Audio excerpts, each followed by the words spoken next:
بسم اللہ الرحمن الرحیم.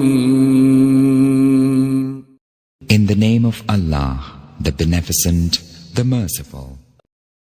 آج ہم جس بوٹی کے بارے میں بات کریں گے یا آپ کو تعارف کروائیں گے اس کا نام ہے افسنتین. عربی میں اس کو کہتے ہیں خطرک، فارسی میں مردہ، بلوچی میں ترخ، ہندی میں مترجہ، ستارہ کرمالا، سنسکرت میں ناگ منی، انگریزی میں ورم وڈ. ایک قسم کی گھاس ہے جس کا پھول بابونا کے پھول کے مشابہ ہوتا ہے، پتے مانند ستر کے اور بیج مانند اسپند کے.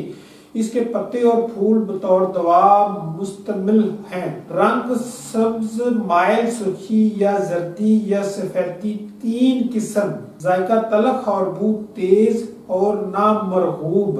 مزاجن یہ خشک گرم ہے، دوسرے درجے میں. با کے نزدیک گرم پہلے ہے، خشک بعد میں، اور خشک دوم کے آخر میں کہتے ہیں. مقدار خوراک 2 گرام سے 5 گرام تک. مقام پیدائش بلوچستان، چترال، گلگت. افغانستان میں 5000 سے 7000 فٹ کی بلندی پر بلندیوں تک پائی جاتی ہے. مسئلہ اس کا شربت انار و نیسون ہے. افعال و اثرات کے لحاظ سے محلل ریح، مدر بول، مدر حیض، بلغمی امراض میں خاص نفع دیتی ہے.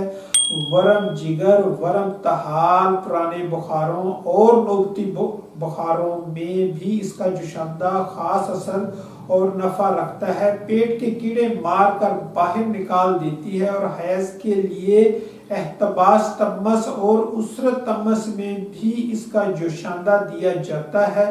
بھوک بڑھ جاتی ہے، پسینہ بہت لاتی ہے. ورم جگر اور ورم طحال میں مناسب ادویہ کے ہمراہ اس کا ضماد کیا جاتا ہے. ہمراہ بادام روغن پکا کر کان میں ڈالنا بہرے پن، کان کے زخموں اور درد گوش کے لیے مفید ہے. جس جگہ اس کی دھونی دی جائے وہاں سے کیڑے مکوڑے بھاگ جاتے ہیں. نیز افسنتین کپڑوں میں کیڑا لگنے نہیں دیتی.